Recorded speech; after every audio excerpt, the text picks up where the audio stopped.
आज मैं तुम्हें दुदुरिया माता की पहली कहानी सुनाऊंगी और हाँ, ध्यान से सुनना। हाँ तो दोस्तों सुनिए। एक बुढ़िया थी, उसकी दो बेटी थी। हाँ तो बहुएं सब देखती गई कि ये तो हर बृहस्पतिवार को दुदुरिया माता की कथाएं कहती रहती हैं और सुनती भी हैं। तो ऐसा हम करते हैं कि इनको अपने घर से ही निकाल देते हैं। तो इतनी बातें बुढ़िया अपना खुद सुन लेती है और सुनने के बाद उसे बहुत दुख होता है। कि मैं दुदुरिया माता की कहानी अवश्य सुनूंगी और हर बृहस्पतिवार को मैं 7 सोगलियों को बुलाकर और उसमें अपना पूजा जरूर करूंगी। एक दिन वह अगला बृहस्पतिवार जब आया तो उन्होंने फिर ऐसे ही किया और दोनों बहुएं देखते रहीं। उन्हें बहुत गुस्सा आया। उन्होंने सोचा कि ये लोग बहुत गुस्सा में हैं, तो यहाँ पर हम नहीं रुकेंगे। चलो माता की पूजा करने के बाद मैं यहाँ से चली जाती हूँ।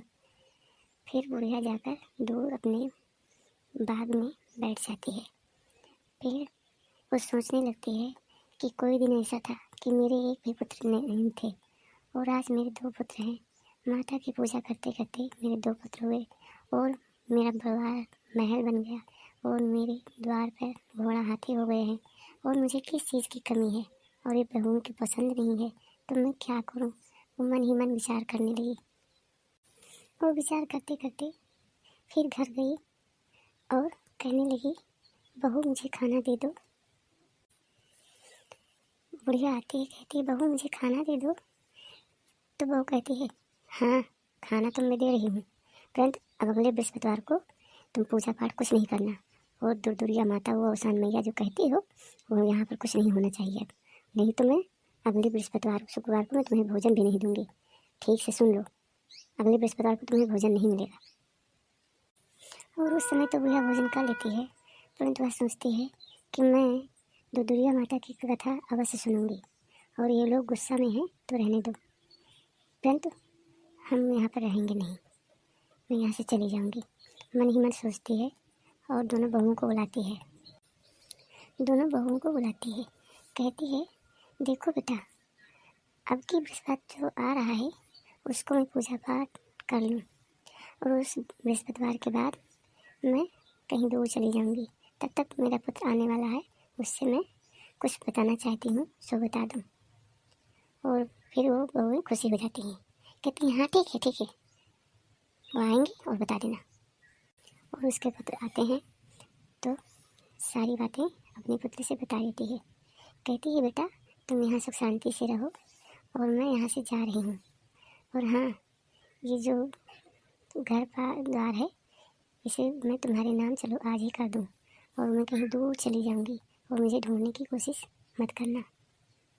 और वह बुढ़िया सब जायदाद अपने पुत्र के नाम कर देती है, दोनों बेटों को बुलाकर उसके नाम कर देती है और फिर बृहस्पति आते आते वो कहीं दूर जंगल में पहुंच जाती है और वह जंगल में रहने लगती है।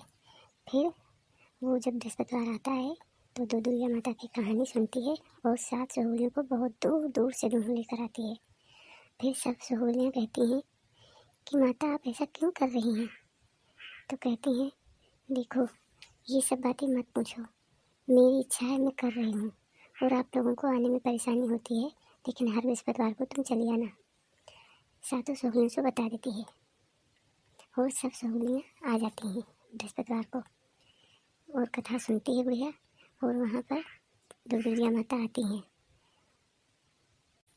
दुदुरिया माता एक बेटी बनकर आती है, कहती है, माँ आप यहाँ अकेले क्यों रहती हैं? तब दुदुरिया माता ऐसे बोलती हैं कि जैसे लग रहा है वो एक छोटी सी कन्या थी। फिर बुढ़िया कहती है, अरे बेटी मैं यहाँ रह रही हूँ, सोचती हूँ जब तक जीऊँ तब तक दुदुरिया माता की कथा सुनती रहूँ और 7 सहेलियों को बुलाकर उन्हें खिलाती रहूँ। तो दुदुरिया माता बोलती हैं, अरे तो इतने जंगल में रहती हो, बारिश हो, ठंडी हो, बरखा हो, देखो 1 साल पूरे हो गए और तुम ऐसे रह रही हो, तुम्हें ठंड नहीं लगती क्या?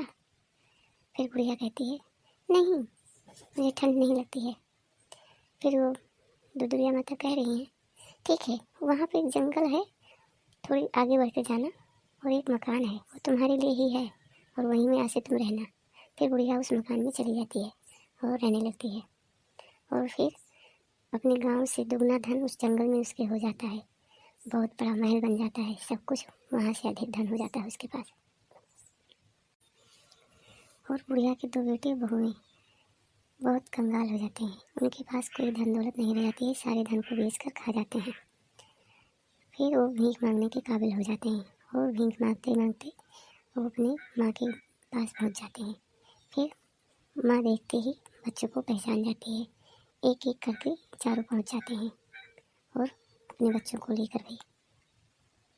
फिर बुढ़िया को बहुत दया आती है, कहती है ठीक है, मैं अकेली हूँ, तुम इसी महल में रहो, दोनों तुम और दोनों बेटे और बच्चों को लेकर भी यहीं पर रहो, कहीं जाना मत। और बुढ़िया की इतनी सी बातें सुनकर बहुत खुशी हो जाती हैं, पर पहचान नहीं पाते हैं कि ये मेरी सासू है। एक जब बड़ा वाला बेटा देखता है तो सोचता है कि ऐसे कौन अपने घर में रहने देगा। वो सोचने लगता है तो उसकी माँ की याद आती है। तब बेटा अपनी माँ से कहता है, माँ आपके कोई पुत्र पुत्री नहीं है?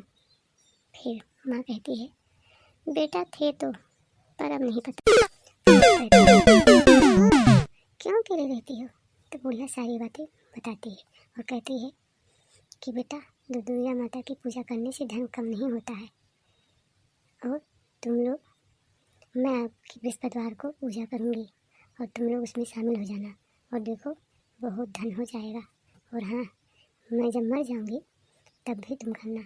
तब भव्य बोलती है, हाँ हाँ माँ, मैं अवश्य करूँगी, अब मैं ऐसे गलती कभी नहीं करूँगी।